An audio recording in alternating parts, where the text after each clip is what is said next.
last year. Call 1-877-TWC-3546. The fast track to fatter pensions, a Long Island Railroad insider arrested in the disability scandal. Governor Patterson confronts the budget mess. Are our taxpayers refusing to share the pain? And the affordable way to go green. It might even help your allergies. Live from Studio 7E in Rockefeller Center, this is News 4 New York. Good evening. Welcome to News 4 New York at 6. We are coming to you from our new studio and content center, which we'll tell you more about later on. But first, the news. What could be the first of many arrests has been made in the Long Island Railroad pension padding scandal. A railroad manager is charged with taking payoffs to help retirees hop aboard the retirement gravy train. John Noel has details live from the courthouse in Kew Gardens. John? And Chuck, a string of doctors, consultant, and LIRR workers could also be facing arrest as the New York State Attorney General says he's going after everyone suspected of being involved in a multi-million-dollar pension fraud scheme. His name is Frederick Cruder, and for more than 20 years he has worked as a manager for the Long Island Railroad. This afternoon he walked out of the criminal courthouse in Queens after being formally charged with running a scam on the side.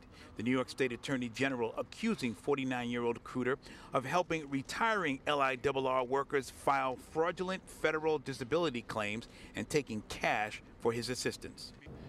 The arrest of Mr. Cruder presents a heartbreaking situation and decision, and when the entire story comes out, specifically regarding what happens at the railroad and, more importantly, what does not happen at the railroad, it'll be clear just how heartbreaking today is. Cruder's arrest is part of an ongoing investigation into what the Attorney General says is widespread abuse of the federal pension system by retiring LIRR employees, 90% of whom the AG says apply for disability upon retirement, with the U.S. Railroad Retirement Board approving 98% of those claims, adding an average of $36,000 a year to the pensions of thousands of retirees. Was totally flawed oversight by the Railroad Retirement Board, the RRB, by the LIRR, by the MTA, the whole alphabet soup.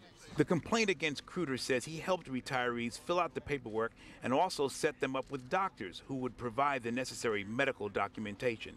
In exchange, the complaint says the retiree would make a cash donation to the baseball team Cruder coaches.